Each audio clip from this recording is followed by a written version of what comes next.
donde se llevará a cabo la mayor parte de la recreación, no hay ni planos ni fotos. Así que Proban dibujó él mismo unos planos, basándose en sus profundas investigaciones. Aquella implicación profunda ayudó a dar vida a su idea, porque se puso en contacto con un miembro de la cabina de control trasera. ¿De verdad conociste a Richard Colmer? Sí, lo conocí la primera vez que vine a Alemania, en 1976. Colmer me abrió su casa. Fue muy amable. De no haber sido por él, dudo que mi interés por las aeronaves hubiera sido tan intenso. Como mecánico, la labor principal de Colmer era observar periódicamente los motores para asegurarse de que funcionaban correctamente y manejar los controles de emergencia durante el aterrizaje, por si había algún problema. Desde su posición podía ver la estructura principal, el lugar donde se incendiaron las celdas de hidrógeno. Por extraño que parezca, no vio la primera explosión. Estaba ocupado haciendo su trabajo. Lo primero que notó fue una sacudida. Eso fue lo que notó, una gran sacudida. Muy pronto quedó claro para Colmer y los otros 3 miembros de la tripulación lo que había pasado. Además de ver por las ventanas que caían pedazos de lona ardiendo, había una bola de fuego gigante a 1 metro escaso por encima de sus cabezas. Cuando la nave aterrizó sobre la parte posterior, naturalmente el alerón de cola empezó a derrumbarse, así que lo rasgaron para abrirlo. Era simplemente lona. Colmer literalmente salió de un salto. Tuvo suerte.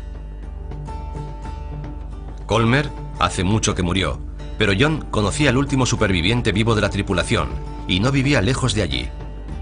Proban concertó una cita con Werner Franz, de 85 años, para recoger cualquier información adicional que pudiera ayudar a la recreación. Franz era el grumete del último vuelo del Hindenburg. Tenía 13 años. Para un adolescente alemán, trabajar en el Hindenburg era el trabajo soñado.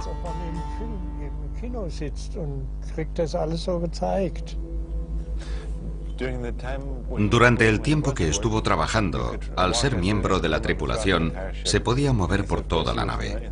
Dice que por supuesto estuvo en la cola y en todas las demás zonas de la aeronave, pero dice que la parte que más le gustaba y en la que más disfrutaba era el morro de la nave, delante del todo. Había una ventana, dice que mirar por ella era asombroso, que se podían ver las ciudades, los barcos, las ballenas, podías ver el mundo desde arriba. Y era como estar en la proa de un barco. Parece increíble. Por supuesto, todo eso acabó la mañana del 6 de mayo de 1937. Al oír la explosión, notó de inmediato que toda la nave vibraba.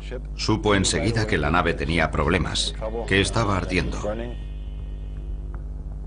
Cuando la nave se desmoronó y el morro se elevó, se escapó agua de un depósito. Eso aminoró las llamas y permitió escapar a Franz. Dando patadas, consiguió rasgar la lona y salir. Por asombrosa que sea su historia, Proban sigue pensando que Colmer daría a los espectadores una perspectiva más completa del desastre del Hindenburg. John pensó que habría que visitar el Museo Zeppelin para ilustrar su versión. Estaba siendo renovado, pero Proban es tan respetado dentro de la comunidad del Hindenburg que pudo acceder a su tesoro de artefactos, fotos y reproducciones. Esta pieza debe ser de esta zona de aquí. Es parte de una de las vigas. Eran muy ligeras, ¿verdad? Sí, cógela. Podrías levantarla con el dedo meñique. Oh, Dios mío. No pesaban casi nada. La nave completa pesaba unas 100 toneladas. ¿Te haces idea del tamaño cuando ves esta pieza y te cuentan que era una de estas? Sí. Era gigantesco. La construcción comenzó con un enorme armazón de aluminio que medía 244 metros de largo y 41 de diámetro. La nave se pilotaba desde la cabina de control en la parte inferior, pero Proban cree que la mejor vista de lo ocurrido se tuvo que tener desde la cabina de control secundaria, situada en el alerón inferior de cola. El recubrimiento no era duro ni rígido, sino una simple lona para velas pintada en color plata. Esta foto da una pista sobre lo que Colmer vio del armazón de aluminio desde el alerón de cola y de cómo el hidrógeno ardiendo destruyó la nave de dentro a fuera. Aquí se ve una gota. El calor era tan intenso que fundió el aluminio. Muchas de las heridas que sufrieron los pasajeros y la tripulación no las causaron las llamas, sino las gotas de aluminio fundido. Al debilitarse el armazón, también se debilitó la lona exterior. Eso explica que Richard Colmer y Werner Franz pudieran romperla para salir. La diferencia entre los relatos de los dos supervivientes está en lo que vieron. Cuando se desató el incendio, Franz estaba en la pasarela interior dirigiéndose a la parte posterior, y aunque su historia es asombrosa, solo vio lo poco que tenía a su alrededor. Colmer iba aquí atrás. Comprendo por qué quieres verlo desde aquí. Es una toma impresionante. Es una de las perspectivas más espectaculares. La visión desde atrás tuvo que ser asombrosa porque la explosión tuvo lugar justo delante de ellos. Además, se podía mirar por las ventanas y ver cómo caía la bola de fuego. Si había ventanas aquí, ¿qué parte de la nave podía ver Colmer? Cuando la nave se elevaba, seguramente podía ver casi hasta esta zona de aquí. Y estaba todo en llamas. Sí, ardió todo en muy poco tiempo. Lo terrible era que sabía que delante había miembros de la tripulación. Sus amigos. Sus amigos, que estaban en la parte frontal lanzando las maromas y ocupándose de las demás operaciones de aterrizaje. Tuvo que ser un espectáculo dantesco.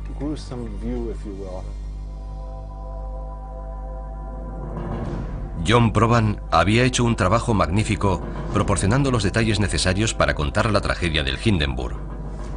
Así que en los despachos de producción comenzó a confeccionarse el guión gráfico de la reconstrucción. Pero faltaban cosas por saber, si es que se quería contar toda la historia. Experto en el Hindenburg, John Proban había deseado siempre ver el desastre como nunca se había visto, desde el interior. Asesora a un estudio de Hollywood para hacer realidad su sueño. Pero antes de dar paso a la magia del cine para volver a la vida una época perdida, el historiador quería que el equipo de producción ubicara los hechos en el contexto de la época. La década de 1930 fue la edad de oro de los cepelines. Las aeronaves hacían vuelos transatlánticos regulares. Los viajes sin escala desde Europa a Argentina, Brasil y Nueva Jersey duraban solo unos pocos días y su lujo era comparable al de los barcos de pasajeros, que tardaban 2 semanas en hacer el mismo recorrido. El centro de operaciones estaba en Frankfurt, Alemania. Este era el aeropuerto. Llegabas en avión, por ejemplo, de Londres, pasabas la noche en Frankfurt y a la mañana siguiente venías aquí en autobús. Por así decirlo, este fue el primer aeropuerto internacional. Sí, era la primera vez que podías volar a un aeropuerto con una compañía nacional y al día siguiente coger tu vuelo intercontinental. A solo 500 metros se construyeron más de 100 casas para los empleados de la empresa Zeppelin. Entre ellos estaban muchos de los miembros de la tripulación que murieron en el Hindenburg.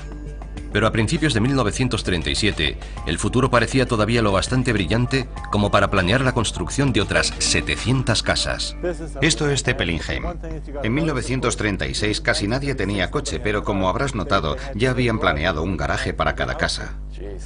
A una empresa le tiene que ir muy bien si tiene su propia ciudad. Pero a veces las apariencias engañan. Hugo Echner, pese a criticar abiertamente a Hitler y a su régimen, como la empresa Zeppelin se encontraba al borde de la bancarrota, aceptó fondos del gobierno nazi para relanzar su negocio y construir estas casas. Era propaganda nazi, formaba parte del aparato de propaganda. Era para demostrar que, Hitler ha llegado al poder, así que va a ser el futuro. El cementerio, además de ser el último lugar de reposo de 7 miembros de la tripulación del Hindenburg, sirve de monumento en recuerdo de los fallecidos en la aeronave. El Zeppelin representaba la Alemania del futuro. Era una tecnología que solo los alemanes habían logrado dominar. Los franceses, los norteamericanos y los británicos habían intentado construir globos rígidos, pero todos habían fracasado. Los alemanes habían conseguido construir por fin una aeronave que parecía prometedora y de pronto un accidente puso fin a todo. Fue un final que vio el mundo entero gracias a la filmación. Eso añade aún más dramatismo al suceso. Hoy en día todavía la gente sigue recordando esas imágenes. Hicieron falta solo 34 segundos para que las llamas consumieran los sueños de la empresa Zeppelin y del gobierno alemán. Con el mundo observando y la Segunda Guerra Mundial fraguándose, ya nadie quería volar en aquellas magníficas máquinas. Y aunque la época de los dirigibles hace mucho que se ha olvidado, no se ha extinguido por completo. John Proban organizó un viaje a Friedrichshafen, Alemania, para vivir una experiencia única. Una experiencia que podía ayudar al equipo de producción a sentir la grandeza de una era ya pasada y a plasmarla en la recreación. En la década de 1990, Zeppelin NT, sucesora de la empresa Zeppelin original, reanudó la fabricación de dirigibles. Aunque son más grandes que los dirigibles comunes, estas aeronaves de nueva tecnología son mucho más pequeñas que los gigantes de la época clásica.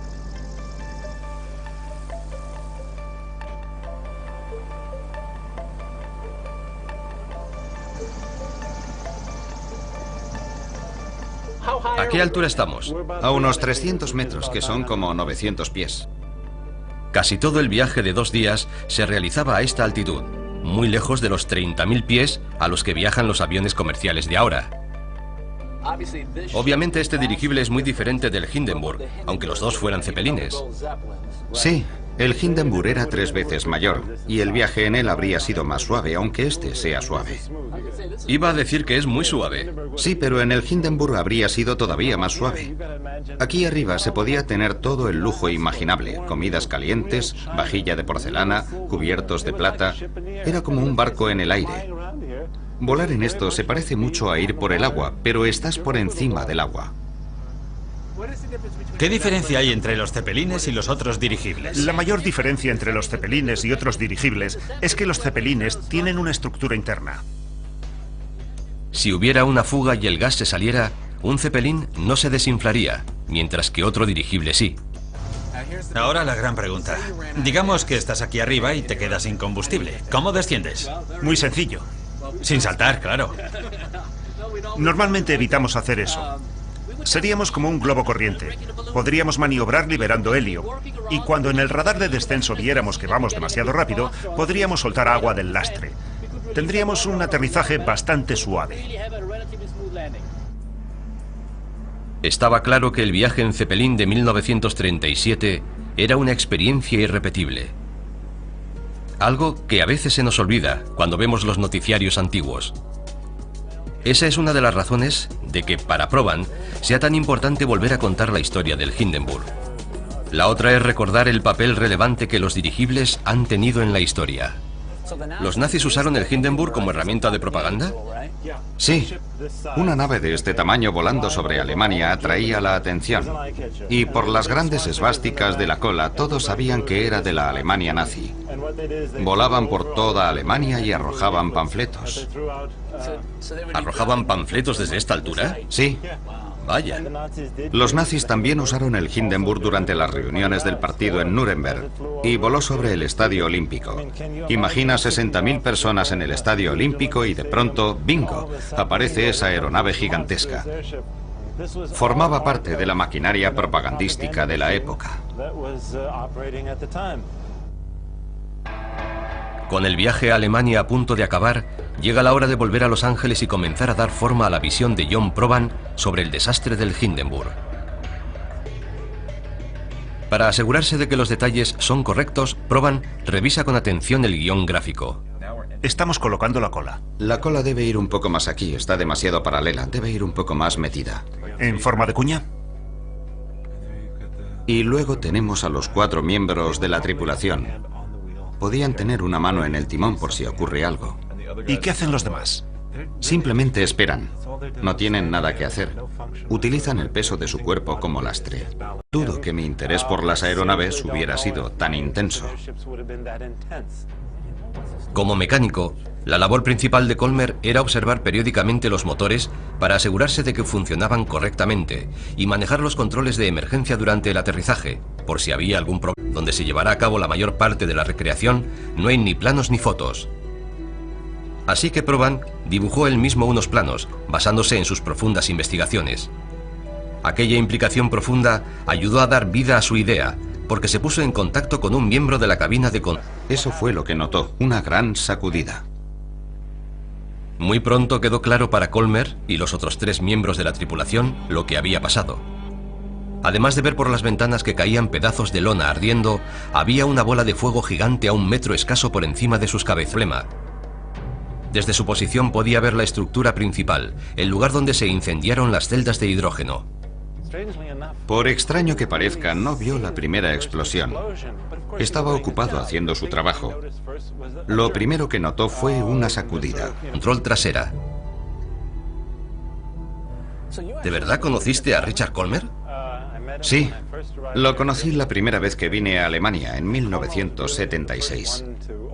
Colmer me abrió su casa. Fue muy amable. De no haber sido por él,